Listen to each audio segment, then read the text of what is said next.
بسم اللہ الرحمن الرحیم۔ احباب کرام، اب آپ حکیم ملت حضرت مولانا عبدالحکیم رحمۃ اللہ تعالی علیہ بانی و محتمم جامعہ فرقانیہ مدنیہ راولپنڈی کا وہ خطاب سماعت فرمائیں گے جو آپ نے جامع مسجد چمنزار کالونی راولپنڈی میں 27 رمضان المبارک ہجری 1399 بمطابق 21 اگست 1979 کو ختم قرآن کے موقع پر فرمایا تھا۔ آپ حضرات سے گزارش ہے کہ حضرت کے خطابات سنیں بھی اور آگے اس کو دوسروں تک پہنچائیں، اس کو نشر کریں، دوسروں کے ساتھ اس کو شیئر بھی کریں۔ جزاکم اللہ۔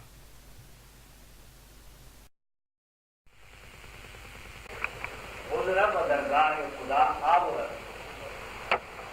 وہ فرماتے بندہ وہ بہتر، بندہ وہ چنگا یہ تقصیر خیر کہ اپنی تقصیر اور اپنی کوتاہی اور اپنی کمزوری کی معذرت بدرگاہ خدا آب اللہ کے دربار میں پیش کریں کہ اللہ میں قصوروار ہوں، میں محتاج ہوں، میں ضرورت مند ہوں، میں بیمار ہوں، میں بھوکا ہوں، میں گناہگار ہوں۔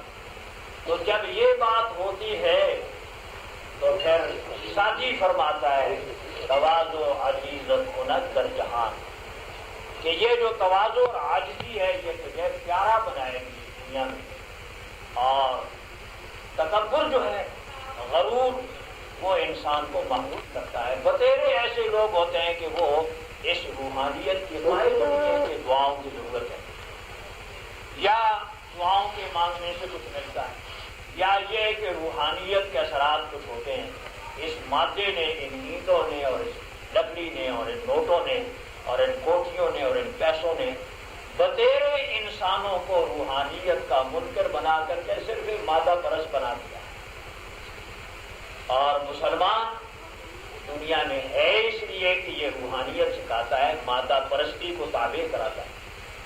تو میرے عزیزوں، میرے بھائیوں، زندگی میں یہ محلہ بھی پہلے دیکھا ہے اور آپ میں سے دوسرے مقامات پر بعض حضرات سے ملاقات ہوئی ہوگی، کچھ چہرے روشناس اب نظر آ رہے ہیں مجھے، لیکن اس مسجد میں پہلی دفعہ آیا ہوں تو ممکن ہے میری باتیں آپ کو پسند نہ آئیں، تو جو نہ آئے وہ آخر میں مجھے آپ واپس کر دیں۔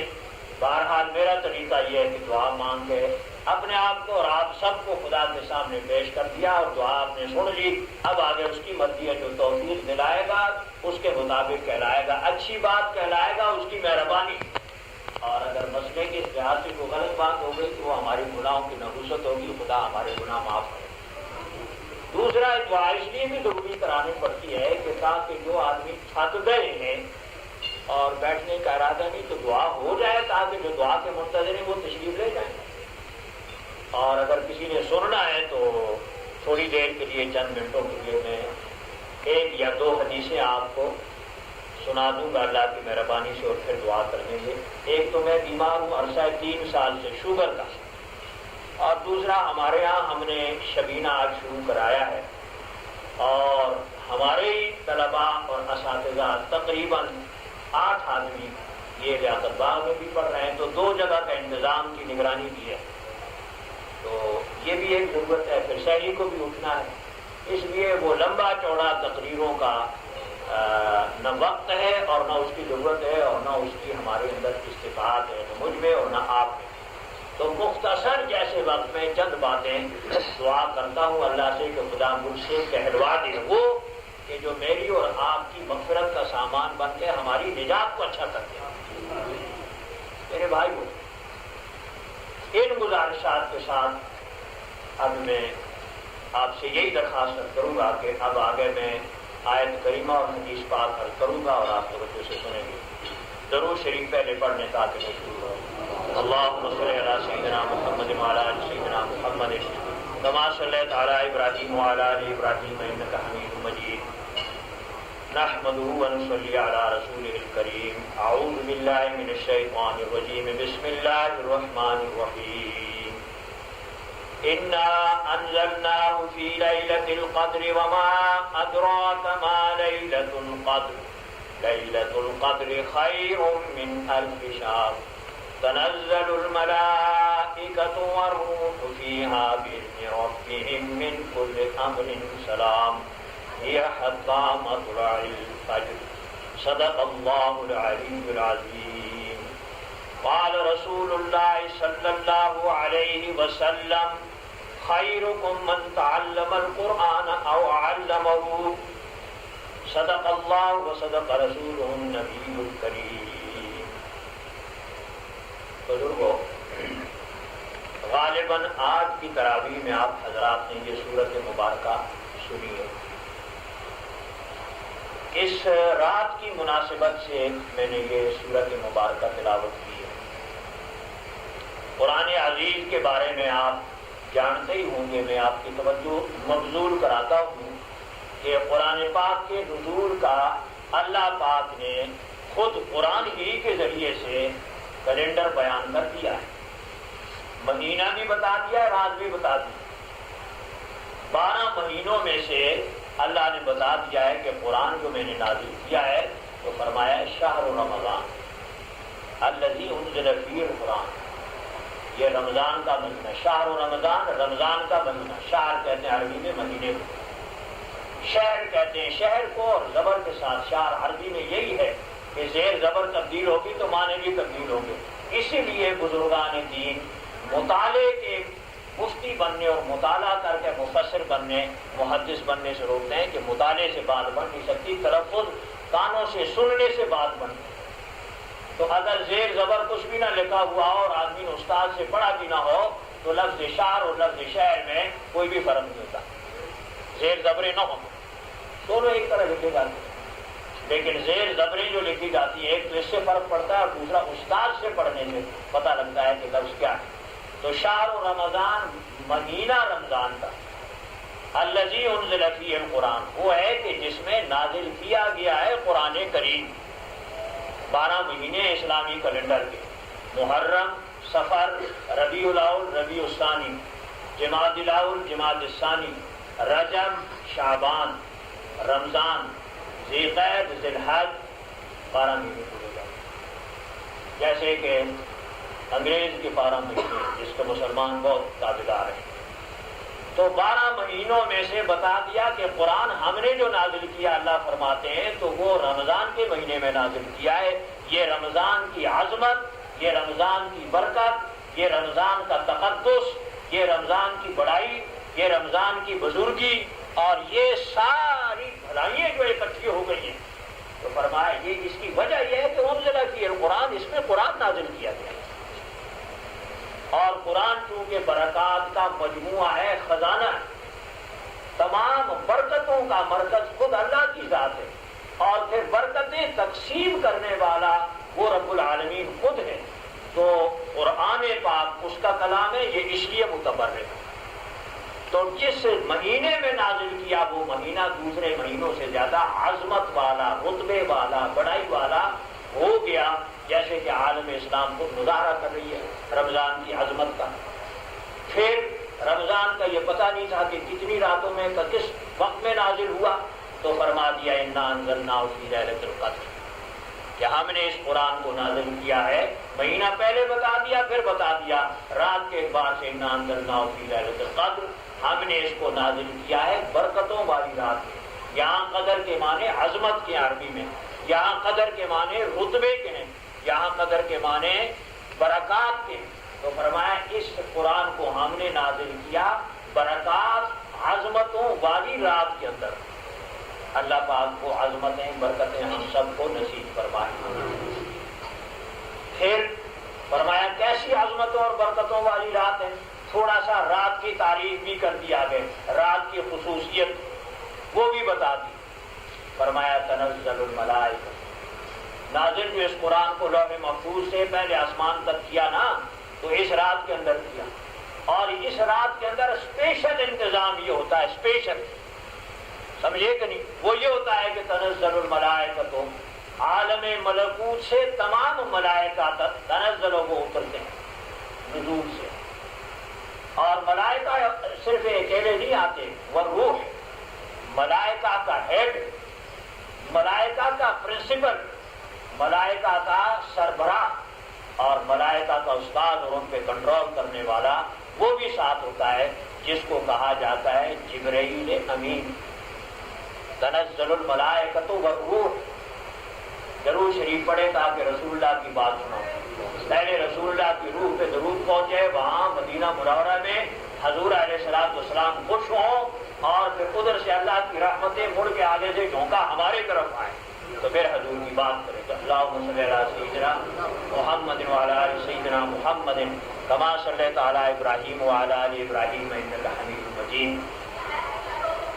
اس آیت کریمہ کی تنزل الملائکۃ والروح، اس کی تشریح اور اس کی تعبیر آپ حضرات کو حدیث پاک کی کتابوں میں، جہاں کہیں بخاری شریف میں، مسلم شریف میں، ابو داؤد شریف اور ترمذی شریف، نسائی شریف اور یا اور جتنی بھی کتابیں، یا حضرت پیران پیر حضرت غوث پاک رحمت اللہ علیہ کی غنیت الطالبین، نام نوٹ کر لیا کرو، بعض کتابیں آپ کے کام آئیں گی۔ اب یہ غنیت الطالبین حضرت پیران پیر غوث پاک کی کتاب اردو میں اس کا ترجمہ کر دیا ہے علماء نے آج سے کئی سال پہلے ہندوستان کے مسلمانوں کی سہولت کے لیے، اور اس کا نام ہے فیوضات ربانی، سبھی اس قسم کا امام ربانی رحمت اللہ علیہ۔ اس کو آپ دیکھیں گے تو اس کتاب کے اندر بھی یہ اس شب قدر لیلۃ القدر کی فضیلت اور بزرگی کے اندر یہی حدیث وہاں بھی نقل کی۔ اور فضائل قرآن، مدینہ منورہ میں ایک بزرگ ہیں، بہت بڑی ہستی ہے اس صدی کے اس وقت میں، اور انہوں نے بھی کتاب لکھی ہے فضائل قرآن، فضائل رمضان، تو اس کے اندر بھی یہ حدیث انہوں نے ہمارے جیسوں کے لیے آسانی کے لیے کہ مطالعہ کریں اور آسانی سے مل جائے۔ بڑی بڑی کتابیں کہاں آدمی تلاش کریں، تو اس میں بھی یہ حدیث پاک ہے۔ وہ حدیث یہ ہے کہ حضور علیہ السلام نے فرمایا کہ جب یہ لیلۃ القدر کی رات ہوتی ہے، اور رات معین نہیں ہے کہ یہ 21ویں ہے یا 23ویں ہے یا 25 یا 27 یا 29، ہمارے چاند دیکھنے کے حساب سے یا سعودی عرب کے حساب سے یہ سارا نظام اللہ کے پاس ہے۔ حضور نے صحابہ سے فرمایا اطلبوہا، لیلۃ القدر کو تلاش کرو۔ آپ نے فرمایا 21ویں شب کے اندر، 23ویں شب کے اندر، 25ویں شب کے اندر اور 27ویں شب کے اندر، 29ویں شب کے اندر۔ ایک موقع پہ حضور نے یہ فرمایا۔ نوجوانوں عزیزوں، کبھی آپ حضرات کو اتفاق نہیں ہوگا، بزرگ جو بوڑھے بیٹھے ہیں انہوں نے شاید دیکھا ہوگا، اس دریائے سندھ کے کنارے قدیم زمانے میں، ہمارے بچپن کی زمانے کی بات مجھے یاد ہے کہ دریائے سندھ کے کنارے جب یہ پانی اتر جایا کرتا ہے تو مائیں بہنیں اور کچھ لوگ سارا دن ریت چھانا کرتے تھے اور اس میں سے سونے کے ذرات تلاش کرتے تھے اس دریائے سندھ کے کنارے، کیونکہ پیچھے سے جہاں سے اس کا منبع ہے تو وہاں سے سنا ہے کہ سونے کی پہاڑ ہے، یا جیسے کہ کہیں ریت کے بہت بڑے ڈھیر کے اندر چھوٹا سا دانہ موتیوں کا گم ہو جائے اور معلوم نہ ہو کہ کہاں گرا ہوا ہے۔ تو مثال میں سمجھاؤں، اس ایک موتی کے دانے کے تلاش کرنے کے لیے محنت اور جدوجہد 2 گھنٹے کی، 4 گھنٹے کی، 10 دن کی اگر لگے تو تب بھی اس دانے، ایک ایک دانے ریت کو جدا کر کر کے اس موتی کو نکالنے کے لیے محنت انسان کرتا ہے کہ نہیں کرتا؟ یہی مثال ہے۔ اب لیلۃ القدر پر آ جاؤ، بزرگان دین کہتے ہیں آپ کو یہ چیزیں کتابوں میں ملیں گی۔ کتابیں وہ کتابیں جو پرانے حضرات نے لکھی ہیں، آج کل کے رسالوں میں نہیں۔ آج کل کے رسالوں میں تو لڑوانے کی باتیں ہوتی ہیں، ڈانگ چلانا، لڑوانا، حالانکہ اسلام جوڑنے کے لیے آیا ہے، اسلام توڑنے کے لیے آیا ہے۔ یاد رکھو، اسلام نے صرف 2 ہی فرقے تسلیم کیے ہیں، ایک مسلمان اور دوسرا خالص کافر۔ تیسرا فرقہ اسلام نے تسلیم کیا۔ منافقین کو اللہ اسلام نے کفار سے بھی زیادہ بدتر قرار دیا۔ ان المنافقین فی الدرک الاسفل من نار جہنم، یہ آیت انہوں نے پڑھی ہوئی، سب حاضر اور ناظر آپ بھی قرآن پڑھتے ہیں کہ منافقین جو ہیں کھلے کافروں سے زیادہ بدتر، وہ تو ان کھلے ہوئے کافروں سے بھی زیادہ سخت عذاب میں ہوں گے، وہ انہی کے زمرے میں۔ تو دو ہی طبقے ہیں۔ قل یا ایھا الکافرون لا اعبد، اللہ نے فرمایا میں رسول اعلان کر کے، اے کافروں، لا اعبد ما تعبدون، میں نہیں مانتا، بالکل قطعاً نہیں مانتا. ما تعبدون، جن جن چیزوں کو تم مانتے ہو، عبادت کرتے ہو، پکارتے ہو اور ان کی تعلیم ذہنی طور پر تم قبول کرتے ہو، میں نہ ان کی عبادت کرتا ہوں، نہ ان کو پکارتا ہوں، نہ ان کی عظمت کرتا ہوں، میں ان کو کچھ سمجھتا ہی نہیں. پنجابی میں کہتے ہیں میں کچھ بھی نہ سمجھتا. تو پٹھان ہے تو اس کے پشتو بھی اکثر کی خس برابر نہ دان کر. اب یہ قرآن تم عابدون معبود، اور تم بھی ایسے زندگی ہو، اڑیل ہو کہ جس ہستی کی میں عبادت کرتا ہوں، مانتا ہوں، بزرگ تسلیم کرتا ہوں، بڑا تسلیم کرتا ہوں، تبرک والا، برکتوں والا، حاجت روا، مشکل کشا، روزی دینے والا، سانس پھیپڑوں میں پہنچانے والا، اور یہاں کی ایک مین پاور سے فلٹر کرا کے ساری خوراک کو ادھر خون میں تقسیم کرا کے، ادھر پانی میں تقسیم کرا کے، ادھر ٹنکی میں گرم پانی جمع کرا کے صبح شور نکلوا دیا، ادھر سارا فضلہ اکٹھا کرا کے اور وہ کھاد بنا دی. میں تو اس ذات کو تسلیم کرتا ہوں جس کی یہ قدرت ہے اور جو ان قدرتوں سے کنٹرول کر رہا ہے باقاعدہ، اور اس میں دوسرے کسی کا دخل بھی نہیں کرتا. تو وہاں دیکھ لیجیے گا سورہ قل الکافرون میں دو اٹل فیصلے سنا دیے، ایک اسلام کے بارے میں اور دوسرا غیر مسلموں کے لیے. تو بات اب کر رہا تھا درود شریف پڑھ لے، اللہم صلی علی سیدنا محمد وعلی آلہ وصحبہ وبارک وسلم. حضور نبی علیہ الصلوۃ والسلام نے ارشاد فرمایا تنزل الملائکۃ، کہ لیلۃ القدر کی رات جون سی بھی ہو، وہ تو آپ نے حضور نے ارشاد فرما دیا کہ ان طاق راتوں میں تلاش کرو.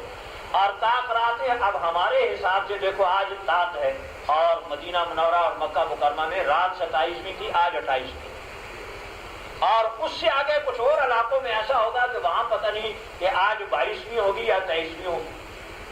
سمجھے جتنا مغرب کے سائڈ پہ جغرافیے کے اس قرۂ ارض کے شہر آباد ہیں ان میں چاند ہم سے پہلے دیکھا گیا، اور جتنے ادھر مشرق کی طرف میں ملک آباد ہیں وہ ہمارے بعد دیکھیں گے. ان کا 1 2 دن 3 دن ہو سکتا ہے ہمارے بعد ہوگا. تو خدا یاد رکھو کہ خدا صرف ہمارے پاکستانیوں کا تو نہیں، خدا کیا ہے؟ رب العالمین ہے. عالم عربی میں کہتے ہیں لام کی زبر کے ساتھ، عالم ملائکہ، عالم جنات، عالم سماوات، عالم ناسود، اور عالم خشکی، اور عالم تری، اور عالم نباتات، زمین سے نباتات جمع نبت کی، زمین سے جو چیزیں اگتی ہیں اس کو نباتات کہتے ہیں، عالم حیوانات، عالم انسان، یہ سب چیزیں جدا جدا عالم ہیں. سمجھے جیسے آپ کرزن کی زبان میں کہا کرتے ہیں سیکشن، تو یہ جدا سیکشن ہے، ایک انسانوں کا سیکشن ہے، ایک جنات کا سیکشن ہے، ایک فرشتوں کا سیکشن ہے، ایک حیوانوں میں سے پھر آگے پرندے ہیں، چرندے ہیں، درندے ہیں، زمین پہ رینگنے والے ہیں، اڑنے والے ہیں، خشکی میں رہنے والے ہیں، تری کے اندر رہنے والے ہیں. یہ ان تمام ہر ایک جدا سیکشن کو عربی میں عالم کہا جاتا ہے. تو خدا کیا ہے؟ رب العالمین، پالن ہار ہے ان تمام سیکشنوں کا. اس وقت میں میری گھڑی کے حساب سے 11:30 بجے ہوئے ہیں، تو میرے پھیپڑے اور میرے انسان کے پھیپڑوں کو جس سانس کی جس طریقے سے ہوا کی ضرورت ہے ہمیں اس طرح دے رہا ہے، اور پانی کے تہہ میں مچھلی اور دوسرے حیوانوں کو جیسے ان کے پھیپڑے کے ہلنے کے لیے جس حرکت کی ضرورت ہے اسی سیکنڈ میں ان کو بھی انتظام دے رہا ہے کہ نہیں دے رہا.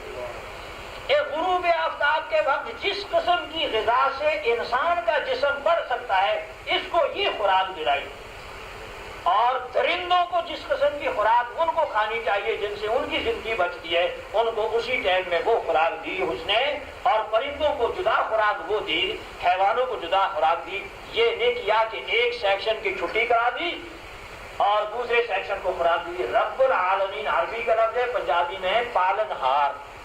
اب پالنے کے معنی سمجھ میں آ گئے. یہ ہے خدا، جس خدا کو مسلمان مانتے ہیں، جس خدا نے اپنا تعارف کروانے کے لیے، اپنے آپ کو پہچانوانے کے لیے نظام یہ رکھا کہ اس نے اپنے نمائندے رسول بھیجے، اور اس نے اپنے آپ کو منوانا جو تھا وہ اس زمین کے انسانوں سے منوانا تھا، پرندوں سے نہیں منوانا، چرندوں سے نہیں منوانا، نباتات سے، درختوں سے، پتوں سے، پھولوں سے، زمین کے ذرات سے نہیں منوانا. یہ احکام جس کو آپ کہتے ہیں، عدل قائم کرنا، انصاف قائم کرنا، صلہ رحمی بجا لانا، عبادت بجا لانی، غزا کرنا، برائیوں کو روکنا، قلم سے روکنا، زبان سے روکنا، ہاتھ سے روکنا، قانون بنا کے روکنا، تعلیم دے کے روکنا، یہ ساری ذمہ داریاں خدا کی مخلوق کے سیکشنوں میں سے یہ ذمہ داریاں نبھانے کے استعداد صرف حضرت انسان میں ہے، باقی میں نہیں۔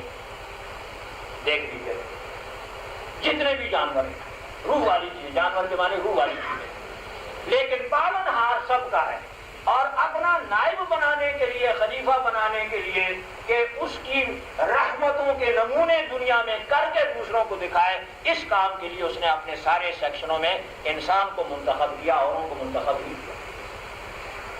پورا تولنے کی ذمہ داری واقیم الوزن بالقسط ولا تخسر المیزان، قاری صاحب نے پڑھا اور آپ نے سنا، خدا قبول کرا، آرڈر دیا جیسے انسان آرڈر کرتے ہیں، اس نے بھی آرڈر، واقیم آرڈر ہے یہ، وَأَقِيمُوا برابر رکھو، الوزن تولنے کے، وزن کرنے کے سامان کو، بالقسط انصاف کے ساتھ، نہ یوں اور نہ یوں ہو، سمجھے؟ اب یہ ذمہ داری ہم انسان کر سکتے ہیں، یہ عقل ہمارے اندر ہے، حیوان سے تلواؤ تو وہ توڑ سکتا ہے۔ اسجدوا للہ، سجدہ کرو اللہ کے لیے۔ اب اس آرڈر کی تعمیل، ڈسپلن میں رہنا، اس ڈسپلن کو عملی شکل کے اندر پیدا کر کے اور یہ بتانا، یہ انسان کام کر سکتا ہے کہ اس جگہ کو دیکھ رہا ہے، سجدے میں 2 جگہ ضروری ہے، اگر دیکھ لو، ایک ہے یہ جگہ یہ، اور ایک یہ جگہ، اگر ان دونوں میں زخم نہ ہو، اور اگر ادھر زخم ہو تو پھر یہ اکیلا اس جگہ کو لگائے، اور اگر اس پہ کوئی زخم ہو تو یہ لگ جائے، سجدہ ہو جائے گا۔ لیکن معذوری کوئی نہ ہو تو سجدے میں دونوں کا لگانا ضروری ہے، اور یہ دونوں ہاتھوں کے درمیان میں ہو، یہ ہاتھ اس سے آگے یوں بھی نکلے ہو، اور یہ ہاتھ یوں نیچے پیچھے بھی نہ، دونوں ان انگوٹھوں کے درمیان میں کان آ جائیں، یوں سجدہ کریں۔ اب اس ڈسپلن کو اس طریقے سے مظاہرہ ہے ڈسپلن کا، جس کو لفظ سجدہ کہ یہ انسان ہی کر کے دکھا سکتا ہے، باقی مخلوق کر سکتی ہے۔ روزی کے کھانے کے محتاج ہونے میں سارے شریک ہیں، چمٹی بھی کھاتی ہے، ہم بھی کھاتے ہیں، سب کھاتے ہیں، یہ درخت بھی روزی کھا رہے ہیں، جس کو آپ کھاد کہتے ہیں، روزی نہ کھلائیں تو خشک ہو جاتے ہیں، یہ بھی پانی پیتے ہیں۔ لیکن جس کا نام عبادت ہے، عبادت کے معنی ڈسپلن کا مظاہرہ کرنا، 100% ڈسپلن کے اندر رہنا، پورا کا پورا، جس کو آپ کہا کرتے ہیں پروٹوکول کے مطابق، اس قسم کا ڈسپلن جو ہے، اس کا نام عبادت ہے۔ شریعت کے محاورے میں اللہ کے بتائے ہوئے ڈسپلن کو بجا لانا، اس ذمہ داری کو حضرت انسان پورا کر سکتا ہے، باقی کوئی بھی نہیں پورا کر سکتا۔ اس لیے اس نے وہاں فرمایا وَإِذْ قُلْنَا لِلْمَلَائِكَةِ وَإِذْ قَالَ رَبُّكَ لِلْمَلَائِكَةِ إِنِّي خَالِقٌ بَشَرًا، جب فرماتے، جب فرمایا تیرے اپنے فرشتوں سے کہ میں تو پیدا کرنے والا ہوں، اب دنیا کے اندر انسان پیدا کرتا ہوں، تیسری مخلوق، تمہارے جنات اور ملائکہ دونوں پہلے سے موجود تھے، تو میں تیسری مخلوق ہوں، انی جاعل فی الارض خلیفہ، یہ بھی آیت آپ نے سن لی۔ انگریز نے خلیفہ کے معنی رسول اللہ کے خلفاء کی توہین کرانے کے لیے، رسول اللہ کے 4 یاروں کو ان کی بے ادبی کرانے کے لیے انگریز نے 1857 سے لے کے اور 1957 تک اپنے قلمرو میں جہاں کہیں دنیا میں اس کا اختیار چلتا تھا، تہذیب چلتی تھی، تمدن چلتا تھا، پالیسی چلتی تھی، تو اس نے لفظ خلیفہ ہمیشہ کہلوایا بیچارے حجامت کرنے والے مسلمان یا غیر مسلمان بھائی کو نہ، اور یا جناب من پانی بھرنے والوں کو، اور یہ حضرات صحابہ کی توہین کرنے کے لیے، لوگوں کو دکھانے کے لیے کہ ان کے نبی کے خلیفہ ایسے ہوں گے، اللہ یعذ باللہ، توبہ استغفار۔ انگریز کی ہر بات کے پردے میں پسے پردہ مسلمانوں کی دشمنی مقصود ہوتی تھی، یہ یاد رکھیے، سمجھے کہ نہیں؟ تو خیر بات دور نہ نکل جائے، تو اللہ نے فرمایا کہ میں تو ایک خلیفہ اپنا بنانا چاہتا ہوں۔ فرشتوں نے کہا اللہ تعریف، تسبیح، حمد و ثنا کے لیے تو ہم کافی ہیں، تو اللہ نے فرمایا کہ جو میں جانتا ہوں تم نہیں جانتے، انی عالم ما لا تعلمون، میں اچھا جانتا ہوں تم کچھ بھی نہیں جانتے۔ اور جب حضرت آدم کو علم دے دیا اللہ نے، اور علم کے بعد ذمہ داری کا حلف لے لیا کہ اب تم نے ڈسپلن میں رہ کر کے پروٹوکول کے مطابق گزرنا ہے، باقاعدہ ہر کام اس کے ٹائم میں کرنا ہے، اور یہ تمام چیزیں جو ہے تیری ضرورت کے لیے، یہ تمہاری ضرورت کے لیے اس سے آواز دور پہنچاؤ، یہ تمہاری ضرورت کے لیے اس سے ہوا کی ضرورت ہو گرمی لگے، یہ تمہاری ضرورت کے لیے کمزور ہو تو اس کے اوپر ٹیک لگاؤ، اور جو سامنے اگر کتا آ جائے تو اس کو مارو، اگر درخت سے پتے گرانے ہیں تو اس کو مارو، پتے گریں گے بدکی چلے گی۔ یہ تمہاری ضرورت کے لیے کہ اگر نیچے کوئی چیز نہیں رکھ سکتے ہو، معذور ہو، کرسی پہ بیٹھے ہو، تو یہ تمہاری ضرورت کے لیے اس کے اوپر بیٹھو، اس کا نام ہے سمجھے کہ وَعَلَّمَ آدَمَ الْأَسْمَاءَ۔ جس تعلیم کو آج مسلمان کچھ نہیں سمجھتے، دیکھ لو آدمی کا شرف تعلیم سے شروع ہوا ہے. وَعَلَّمَ آدَمَ الْأَسْمَاءَ كُلَّهَا، سکھا دیے خدا نے آدم کو نام تمام چیزوں کے. یہ جتنے ہم نام بولتے ہیں یہ چیزوں کے نام سکھا دیے. علمہ خدا نے سکھا دیا. اور اس کے بعد ثم عرضهم علی الملائکۃ، جب آدم کو سکھا دیے تو انہوں نے چونکہ اعتراض کیا تھا لہذا آپ ان سے کہا کہ اچھا جی پھر تم بھی بتاؤ، تم پہلے سے ہو، یہ تو اب آیا بعد میں، اور تم نے یہ کہا ہے کہ اور کسی کی ضرورت نہیں ہے، اس کار پہ ایسے ہی رہو گے بس ابھی کافی شاد میں. تو فرمایا کہ تجھے بتاؤ کی ہے. تو فرشتے جو ہے وہ فرشتے تھے، وہاں نفسانیت نہیں ہے. یہ بات سے مکر جائے یا انکار کر دے یا غلط بیانی کریں. انہوں نے صاف کر دیا سبحانک ربنا لا علم لنا، سبحانک ربنا، اے ہمارے رب تو ہر عیب سے پاک. یہاں سبحانہ کے معنی یاد رکھو، سبحانک من کل عیب، اے اللہ تو ہر عیب سے پاک.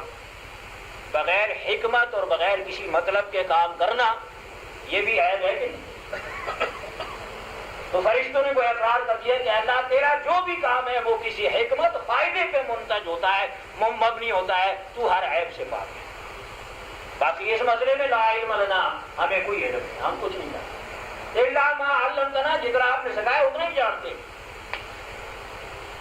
تو اللہ نے آدم علیہ السلام سے فرمایا یا آدم انبئہم باسمائہم، آدم اب سنا ان کو بتا نام باسمائہم، ان تمام موجودات اور مخلوقات کے نام جو میں نے تمہیں سکھائے یہ سب ان کو بتا دے گا. ان کے بعد اس کا یہ نام، اس کا یہ نام ہے، اس کا نام زمین ہے، اس کا نام آسمان ہے، اس کا نام چاند ہے، اس کا نام سورج ہے، اس کا نام تارے ہے، اس کا نام پانی ہے، اس کا نام آدمی ہے، اس کا نام درخت ہے، فلاں فلاں فلاں فلاں، سارے بتا کل سب بتا.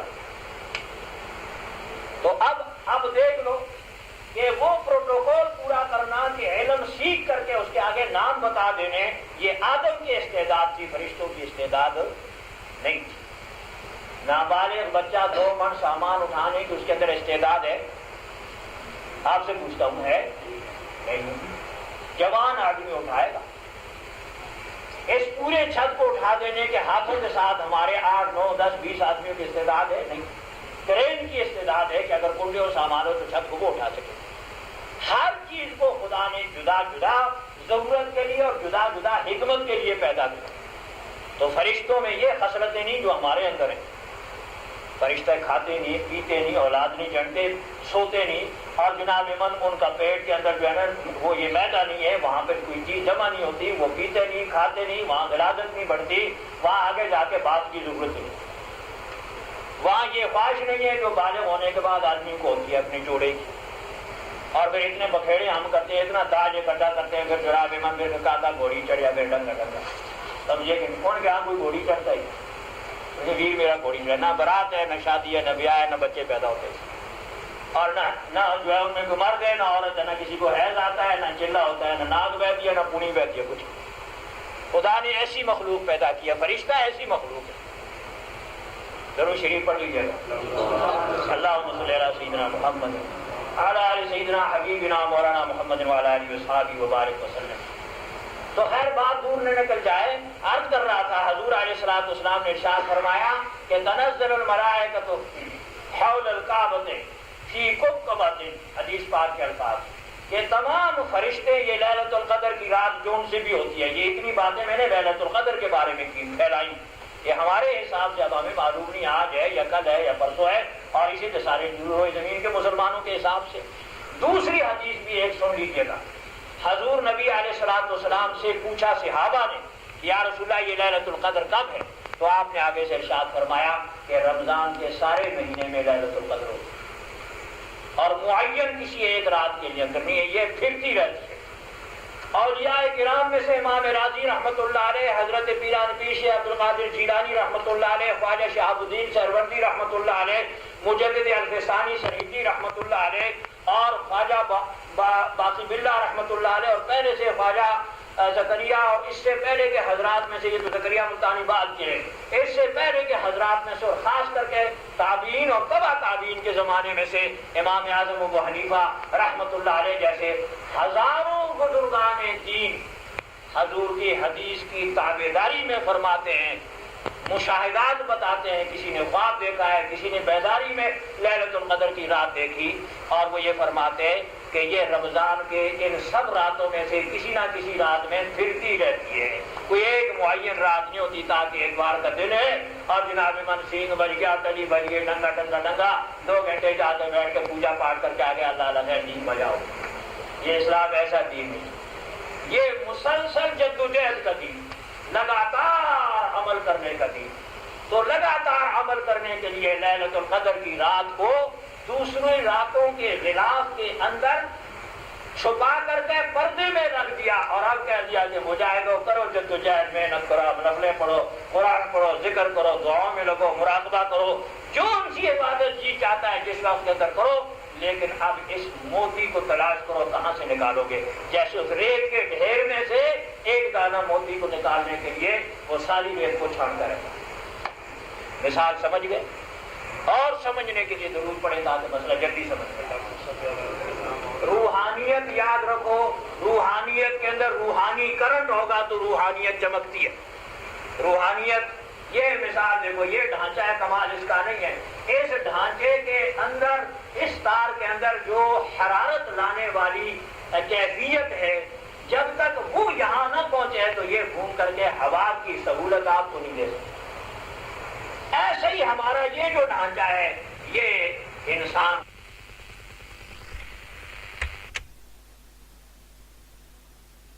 مالک مر جائے، اپنا سگا باپ مر جائے، بیٹا مر جائے، بیوی مر جائے، کوئی بھی مر جائے، روح جب جدا ہو جاتی ہے تو کیا اس کے ساتھ پھر وہی اعزازات اور وہی کاروبار پھر ساری زندگی کرنے کے لیے تو تیار ہے؟ تو بولو، تو گھر میں رکھنے کے لیے تیار ہے؟ رونا پیٹنا کر کے اس کو اپنی آنکھاں کو اولے کر دیں، سر کو نہ پٹائی۔ تو معلوم یوں ہوا کہ قدر و قیمت جو ہے وہ اس چیز کی ہے جو ہمیں نظر نہیں آتی، اور یہ اس کا ظاہری ڈھانچہ ہے۔ یہ ایسا ڈھانچہ ہے جیسے درزی بھائیوں کے دکان پہ مین کھڑی ہوتی ہے کہ نہیں ہوتی؟ سارا کچھ بڑھایا ہوتا ہے، لیکن وہ دکھاوے کی ہوتی ہے، وہ اس سے آگے اور کچھ نہیں ہوتی۔ مثال میں سمجھاتا ہوں، یا جیسے درزی بھائیوں کے دکانوں کے اوپر جو ہے صاف بہادر کھڑا ہوتا ہے، جناب من پوچھے لگائی ہوئی ہے اور ٹوپ رکھا ہوا، اور جو ہے وہ پھانسی شانسی کا رسہ بھی، اور سارا وہ کوٹ چھوٹ ہوتا ہے۔ اب انہوں نے کہا کہ ہم نے ایسا بابو بنا دینا ہے، وہ اصلی بابو تو نہیں ہوتا نا۔ اپنا لباس کیسا سجتا ہے دیکھو، اس کے اندر آدمی چاہے پیر لمبے کر دے، چاہے پالتی مار کے بیٹھ جائے، چاہے لیٹ جائے، یہ خراب بھی نہیں ہوتا۔ اور برائے لباس ایسا ہے کہ ہر وقت قید کا قید ہی رہو، اگر کر کرسی پہ بیٹھو تو ادھر سے اس کی سلوٹیں ٹوٹ جاتی ہیں، پھر بیچارہ تو دیکھتے رہتے ہو اس لیے خراب ہو۔ ہمارے دیسی لباس کے اندر بڑے ہی فائدے ہر چیز کے اندر۔ تو بات دور نہ نکل جا، عرض کر رہا تھا کہ یہ روحانیت جو ہے نا، یہ جب تک کہ بندے کا روحانی تعلق اللہ کے ساتھ اور اللہ کے طرف سے دنیا میں جو مین پاور ہے روحانیت کا، مدینہ منورہ، جناب رسول اللہ صلی اللہ علیہ وسلم کی ہستی، اور پھر اس کے لیے جو بڑے بڑے اللہ پاک نے ذریعے پیدا کیے ہیں کرنٹ پیدا کرنے کے لیے، وہ یہ قرآن پاک ہے، یہ عبادات ہیں، حضرات صحابہ ہیں، اہل بیت ہیں، اولیاء کرام ہیں، ماں باپ کی خدمت ہے، استادوں کی خدمت ہے، خدا کے گھر کی خدمت ہے، وغیرہ وغیرہ۔ یہ سارے اسباب جب پیدا کیے جاتے ہیں تو پھر یہ کرنٹ صحیح آتا ہے، پھر یہ ہوا دیتا ہے، پھر پسینہ خشک ہوتا ہے۔ مثال میں سمجھاتا ہوں، ورنہ اگر کرنٹ نہ آئے تو پھر یہ 550 یا 600 کا لائے ہوں گے، اگر یہ کرنٹ کھینچنا چھوڑ دے سارے مستریوں کے دیکھنے کے باوجود بھی، تو پھر یہ کباڑیوں کے حوالے کرو گے کہ نہیں؟ چاہے 50 روپے مل جائیں، چاہے 10 روپے مل جائیں۔ یہ جس دن آواز کو کھینچ کر کے اور باہر محلے میں پھینکنا بند کر دے گا، یہ کرنٹ اس کا یہ نہیں رہے گا، تو پھر یہ کباڑ کا حوالہ ہوگا کہ نہیں ہوگا؟ ایسے ہی میرے اور آپ کے جسم کے اندر ایمان والی کرنٹ جب آتی ہے، ایمان کے روحانیت کے ذریعے سے آئے گی، تو ہماری قدر و قیمت ہے خدا کے ہاں۔ اور اگر یہ ایمان والا کرنٹ نہ رہے تو پھر گنڈا سنگھ میں اور رامداس کے اندر اور چودھری چرن سنگھ میں جو آج مستعفی ہو گیا، اس میں کوئی فرق نہیں پڑتا۔ سمجھے کہ نہیں؟ یہ ڈھانچہ ہے، ڈھانچہ کوئی چیز نہیں ہے، ڈھانچے کے اندر کی بات کرو۔ ذرا درود شریف پڑھو، پھر ایک مثال بتاؤں آپ کو۔ اللہ صلی اللہ سیدنا محمد وعلی آلہ وسلم۔ ایک شخص ہے، ڈھانچہ اس کا کالا سیاہ رنگ ہے، خدا حج پہ لے جائے سب کو تاکہ کالے دیکھو اپنی آنکھوں سے، سوڈان کے اور دوسرے تکرون کے علاقے کے جو آتے ہیں۔ سمجھے کہ نہیں؟ جن کے گھروں میں ٹیلی ویژن ہے وہ کبھی کبھی دیکھتے ہوں گے. اور ایک شخص تو کالا سیاہ ہے، حبشے کا بسنے والا ہے، باقی اس کا گاؤں کسی کو پتا نہیں، برادری کا پتا نہیں، کنبے کا پتا نہیں، باپ کا بھی پتا نہیں کہ کون ہے، دادے کا بھی پتا نہیں. اور وہ مکہ مکرمہ میں ہے، اور ہے بھی بیچارہ غلام ہے، آزاد بھی نہیں ہے، بگاڑ کرتا ہے، باقاعدہ مصیبتیں جھیلتا ہے. لیکن اس کے دل کے اندر جب حرارت پیدا ہوتی ہے مقناطیسی، جیسے وہ سکے کے روپے ہوتے تھے تو مقناطیس قریب کرتے تھے تو روپے کو کھینچ لیتا تھا سکہ. دیکھا ہے کہ نہیں دیکھا؟ سمجھے کہ نہیں؟ تو اس کے دل کے اندر جو کیفیت ہے، قابلیت، صلاحیت، اس نے جب دیکھا ہے جناب محمد رسول اللہ صلی اللہ علیہ وسلم کو، قرآن کو جب سنا تو لہٰذا اس کے وہ بیدار ہوا، اور وہ جو ہے جناب من اس کے بیداری کے اندر حرارت پیدا ہوئی، اور حرارت کے بعد وہ تیار ہو گیا. وہ وہی لفظ کہنے لگ گیا، وہی الفاظ بولنے لگ گیا، وہی عقیدہ رکھنے لگ گیا کہ جس کو مکہ مکرمہ کے چودھری، مکہ مکرمہ کے رئیس، مکہ مکرمہ کے سردار، مکہ مکرمہ کے خان بہادر، مکہ مکرمہ کے وڈیرے، نمبردار، زیندار، کارخاندار، تاجر، پیسے ٹکے، اونٹوں والے نہیں برداشت کرتے تھے. اس نے وہی کلمہ پر زبان سے کہہ دیا، لا الہ الا اللہ محمد رسول اللہ. نام اس کا ہے حضرت بلال. آگے بول دو نا، حبشی. ملک کا تو پتا ہے کہ حبش کا باشندہ، اور نام اس کا حضرت بلال. ڈھانچہ یہ ایک ڈھانچہ یہ ہے. اور اس کے مقابلے میں دوسرا قسم کا ڈھانچہ ہے جو شجرہ نسب میں سیدنا خواجہ عبداللہ کا بھائی، باپ کی اولاد ہے، مائیں جدا جدا ہیں، دادے کی بھی اولاد ہے، عبد المطلب کی اولاد ہے، ہاشم کی اولاد ہے. سلسلہ نسب چلتے چلتے اسماعیل علیہ السلام، ابراہیم علیہ السلام تک پہنچ جاتا ہے. شجرہ نسب میں اوپر دو نبی، ایک ابراہیم علیہ السلام، ایک ان کا بیٹا اسماعیل علیہ السلام. اور نیچے شجرہ نسب میں آ کر کے ان کا اپنا بھتیجا جو ہے وہ نبی، کیا نبیوں کا سردار، خاتم النبیین، رحمت للعالمین، شفیع المذنبین، کہہ دو محمد رسول اللہ. بھتیجوں کو خدا نے یہ رتبہ دیا، بھتیجے کا یہ رتبہ ہے. اور اوپر شجرہ نسب میں دادا پردادا نبی ہیں، اور پردادا وہ نبی ہے کہ جو تمام نبیوں کا باپ ہے. 1,24,000 تقریباً رسول گزرے ہیں. یہی عقیدہ ہے ہمارا نا، کچھ کم و بیش. ان 1,24,000 میں سے 9 رسول جو ہیں یہ ابراہیم علیہ السلام سے پہلے. یہ یاد رکھیو مسئلہ، آپ سے تو کتابیں نہیں ٹٹولی جا سکتی، ہم مطالعہ کرتے تب آپ کو بتا رہے ہیں. 9 رسول حضرت ابراہیم سے پہلے گزرے، 10واں ابراہیم علیہ السلام. باقی ساری نسل جو ہے رسول جتنے بھی 1,24,000 میں سے جب 9 نکال دو، 10واں ابراہیم علیہ السلام ہوئے تو 1,00,000 تقریباً 14 ابراہیم علیہ السلام کی اولاد محمد رسول اللہ سمیت.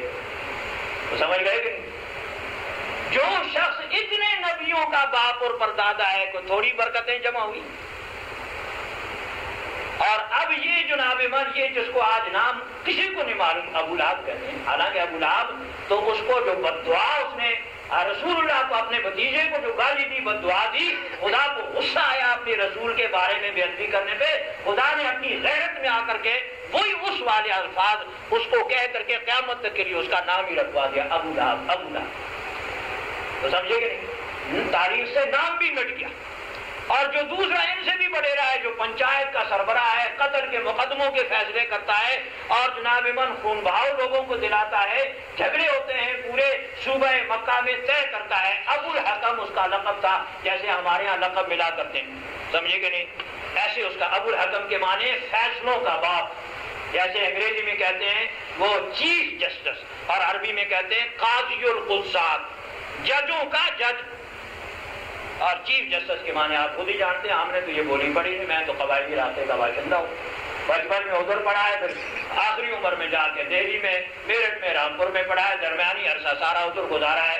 نہ قاعدہ اردو کا پڑھا، نہ دوسری پڑھی، نہ تیسری پڑھی. اور اچھا ہے کہ نہیں پڑھا، اس لیے کہ جس تعلیم کی بنیاد ابتدائی شروع ہوتی ہو، الف الو، بے بکری، لام لومڑی، کاف کتا، نون نون جان، خود انصاف کرو. اس تعلیم سے پڑھنے والے بچے کے ذہن میں کیا بیٹھے گا؟ یہ انگریز کی پالیسی تھی، سمجھ جاؤ. اور اگر ہمارا اختیار آئے گا تو ہم پڑھائیں گے الف اللہ، دیکھو قاعدہ بنائیں گے، الف اللہ بے برکت، سمجھے کہ نہیں؟ ایسے چلتے تھے، میم محمد کہو صلی اللہ علیہ وسلم، الف ابراہیم، الف اسماعیل علیہ السلام، نون نوح علیہ السلام، سمجھے کہ نہیں؟ ہم بنا کاف آئے گا تو ہم لکھیں گے کاف کعبہ، کاف آئے گا تو لکھیں گے کاف قرآن، سمجھے کہ نہیں؟ الف ابو بکر صدیق، عین عمر فاروق، عین عثمان غنی، عین علی مرتضی، ہے امام حسین، ہے امام حسن، ہے امام حسین، ہے فاطمۃ الزہرا، عین عائشہ صدیقہ، ہے خدیجۃ الکبریٰ، میم مسجد، رے روضہ مبارک۔ تو جب بچے یہ قاعدہ پڑے گا، تم ہی بتاؤ کہ پہلے سے ذہن میں یہ چیزیں بیٹھیں گی کہ نہیں بیٹھیں گی؟ اب انگریز کی پالیسی لارڈ میکالے اور کرزن کو مولوی ویسے گالیاں دیتے ہیں، اور اس کا بہت بڑا پس منظر ہے، آپ کے اس قرآن سے تعلق رکھتا ہے۔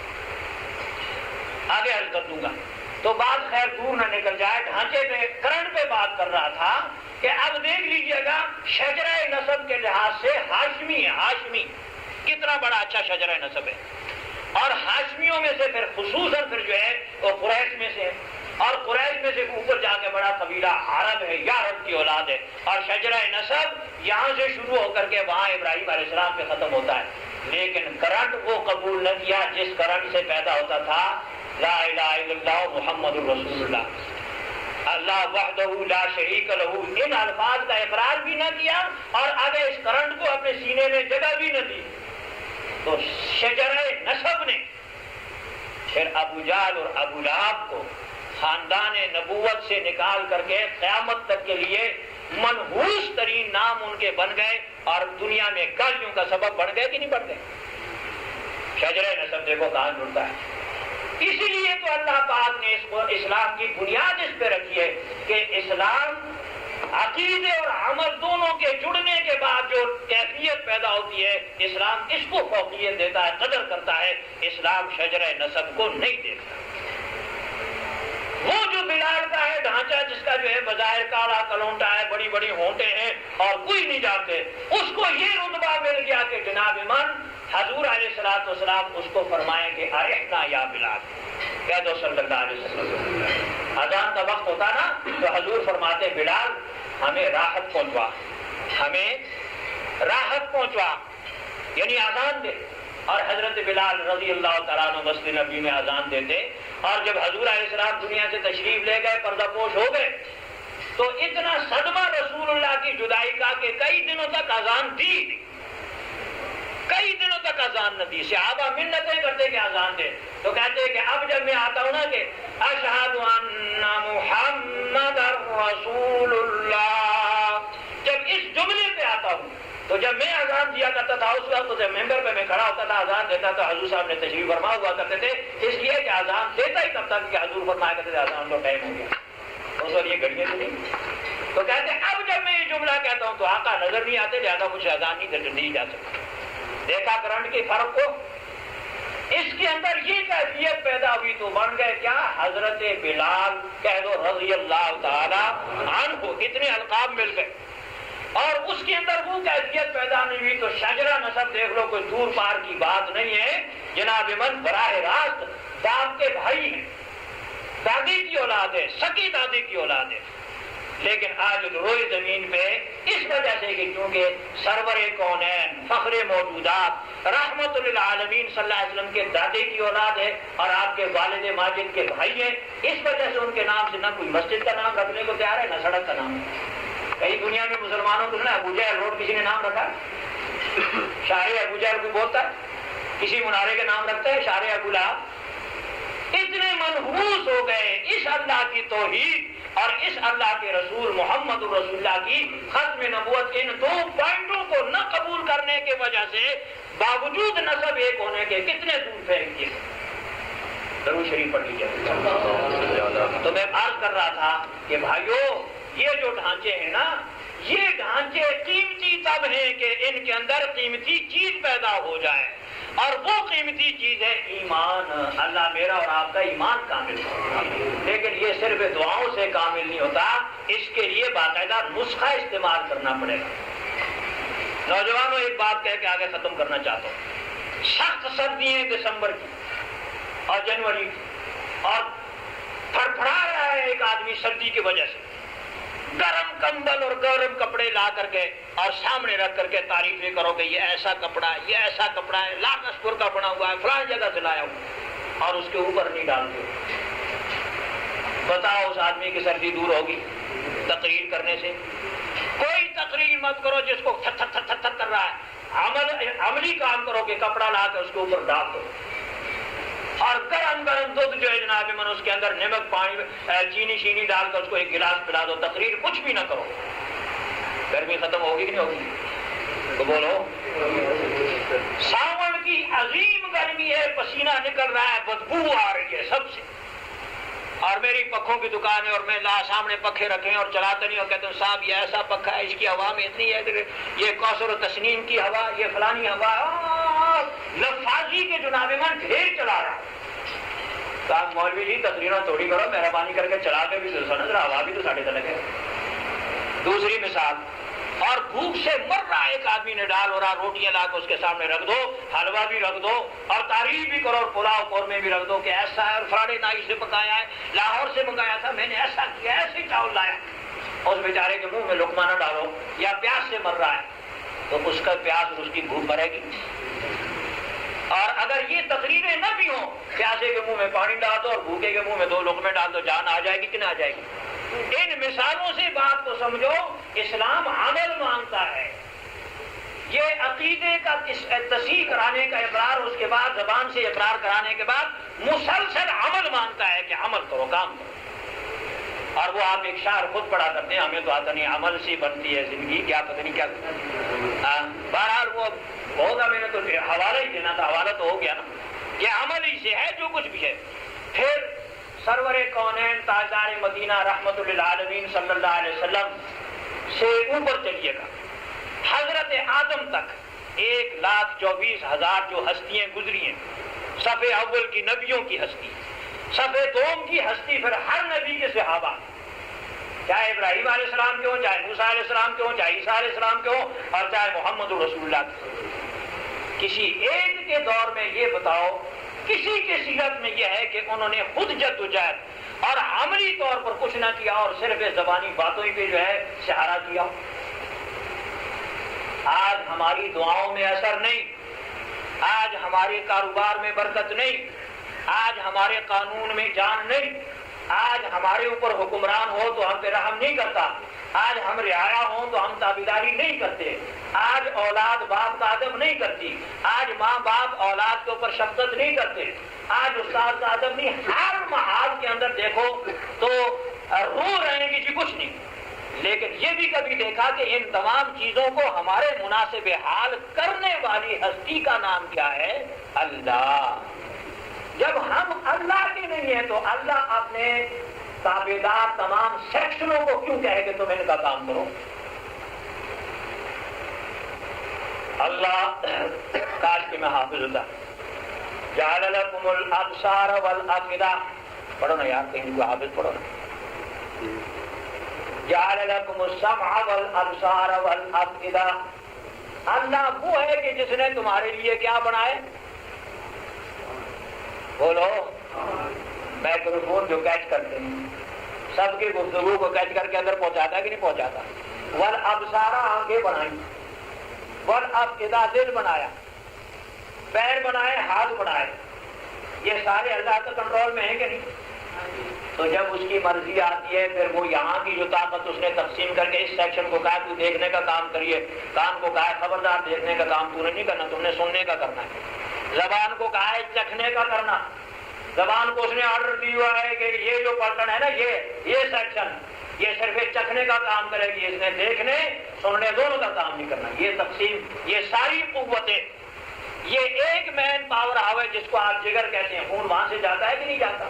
تھوڑی سی ڈاکٹری حکیمی بھی بتا دوں. یہ جو ابھی مغرب کے وقت کھا کر آئے ہیں، جس کو جو میسر تھا، اب اندر جا کر کے جناب من سارا مخلوط ہو کر کے ایک گارا بن کے پانی اور چائے اور نسوار اور جناب من تمباکو اور وہ جو ہے دالیں گوشت موش سارا ایک جگہ گیا اور وہاں فلٹر بھی ہو گیا. فلٹر ہونے کے بعد اب سیوریج میں تقسیم بھی ہو گیا. یہ اختیار کس کا ہے؟ ذرا سوچ تو صحیح. خدا کا یہ قرآن جو آپ نے سنا ہے اس میں وہ اپنی توحید سمجھانے کے لیے خود کہتا ہے وَفِي أَنفُسِكُمْ، تمہارے اپنے جسم کے اندر میرے وحدہ لا شریک ہونے کی دلیل موجود ہے. وَفِي أَنفُسِكُمْ أَفَلَا تُبْصِرُونَ، کیا تم اتنے بھی نہیں دیکھتے ہو؟ پھر یہ آیت ہے جعل لکم السمع، خدا محمد رسول اللہ کا رب یہ وہ رب ہے قادر مطلق ہے جس نے تمہارے اس گوشت کو سننے پہ لگایا، اس گوشت کو دیکھنے پہ لگایا، اس گوشت کو چکھنے پہ لگایا، اس گوشت کو بولو ٹٹولنے پہ لگایا. یہ ٹٹولنے سے بتاتا ہے سخت ہے یا نرم ہے یا گرم ہے. قوت حمسہ اس کو کہا کرتے ہیں. یہ 5 قوتیں دے رکھی ہیں، سامعہ سننے والی، باصرہ دیکھنے والی، ذائقہ چکھنے والی، اور جناب من لامسہ یہ چھونے والی، اور ناطقہ بولنے والی. آپ ذرا سوچ لو یہ قوتیں ایک ہی جسم کے اندر ایک ہی گوشت ایک ہی جگر کا خون جاتا ہے. ذرا سی کاٹو یہاں سے خون نکلے گا کہ نہیں نکلے گا؟ اور یہاں سے ذرا سے کاٹو تو کیا نکلے گا؟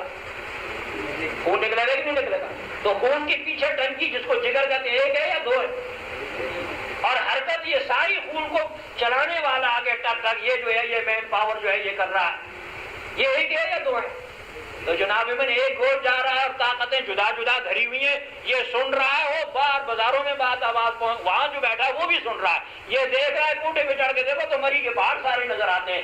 یہ طاقت جو رکھی ہے جس نے اس کا نام اللہ ہے وہ محمد کا رب ہے صلی اللہ علیہ وسلم. اس اللہ نے اپنے بندوں کے اصلاح کے لیے اپنا ایک بندہ منتخب کیا نبوت کے لیے، اور اس کے اوپر قرآن نازل کیا. کس مہینے میں نازل کیا؟ شہر رمضان الذی انزل فیہ القرآن. کس رات میں نازل کیا؟ لیلۃ القدر، قدر کی رات میں. کس مقام پہ نازل کیا؟ غار حرا. کس مقام پہ نازل کیا؟ غار حرا.